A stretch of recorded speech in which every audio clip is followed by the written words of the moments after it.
These rules are based on being a great business. And I'm modifying them because I've been researching them going after. The first most critical rule is personalization. Market of one, individual customer, individual consumer. You link with them, you look at their end-to-end journey, you engage them multiple times a day, a week, a month, you create data. That data is used to create recurring revenues. If you create a partner ecosystem, it will give you adjacent revenues. This is now the new essence of the business. It is business savvy, and you cannot do without machine learning, without data, without algorithms, and without software. The tools have existed for centuries, but 1997, a young man called Jeff Bezos figured out how to apply them to the large business and change how business makes money. That's number one. 99% of the companies don't yet have the algorithms, don't yet have the software. They're beginning to do that. The Walmart woke up in the last 3 years under Doug McMillon. It's moving. It's great to see how in last 3 years it has moved. It has broadened the sources of revenues. It is using the Walmart stores as a place people can pick it up. They got data on more than 100 million customers. They're going into healthcare. They're going into advertising. They understand the concept of getting the adjacent revenues, recurring revenues. Additional cost of additional revenues is much lower. So they are going to increase the gross margin. Item number two that we could not do before is the algorithms, machine learning in the digital age helps you to be predictive. You can predict. That helps you in managing inventories, creating new kinds of products. And this way your products can be very fresh, simply because the cycle time to produce new products has been cut. A vaccine decision last year was made in 2 days by Moderna. They did that in parallel. Something took 7-8 years, it's done in less than a year. That is a competitive advantage. Those who could not do it, they are not in this game and they're suffering. So that's principle number two. Principle number three is if you're managing your business alone, you will not get there. You must have an ecosystem. Because you see what the customer's total life needs are.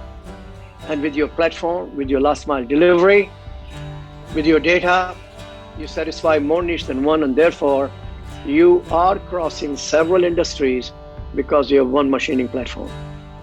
And that's huge. People have to change their habits. Number four, old core competencies are old, obsolete. We have learned for the last 50 years roughly to build your old core competencies. You can grow 2 or 3% per annum, but you will be obsolete. So you need to define what core competencies you need and which old ones to keep and shed. Do it fast, because they become resistance in the company. They prevent the new thing coming in. If you don't do it, you're going to regret it. In this game, the speed is so high that if you are left behind, you may never be able to come back. There's a next one, culture of learning. Things are so fast, obsolescence is daily. So your company, your organization with the ecosystem must have a culture of learning. I have one company, Fidelity in Boston, in one part of the company. They now have a skills requirement tied up to the compensation. One is new skill every year for their people. And the next one, every business has been made complex. Let me explain. For 100 years, do you recall we have a phrase, a span of control? Yes. Must go. You're going to have 10 people reporting to you, 7 people reporting to you, 13 people reporting to you. It must collapse. In a sort of span of control, it is a span of empowerment, a span of coaching. Control 80% will be done by algorithms. Amazon does it. They have data, 24/7. They have algorithms, machine learning to find deviations continuously. They find sources, they predict.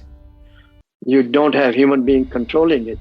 You have human being training, coaching, expanding people's wavelength ability. And the last one, the most important, is machine learning helps you imagine the size and the scope of demand and market space you've never seen before. So Jeff Bezos rightly shows that his total market online alone is minimum 1.5 trillion, because internet penetrates the whole boundaries. My total sales when he said that were 200 billion. So my market share is very small. He's on that path. He's fighting for market share in India. India will grow, Indonesia will grow. And that imagining the extended market space will help you take your company 10x, 20x, 30x. That is how you create market cap. I want people to know that an Amazon has hard-nosed embedded customer base data. Would you believe its market value is 5 times its revenues?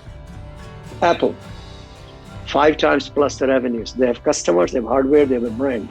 It's not fluff, it's not ether. If you do your business right, you do mastery of each individual customer, it's end-to-end experience.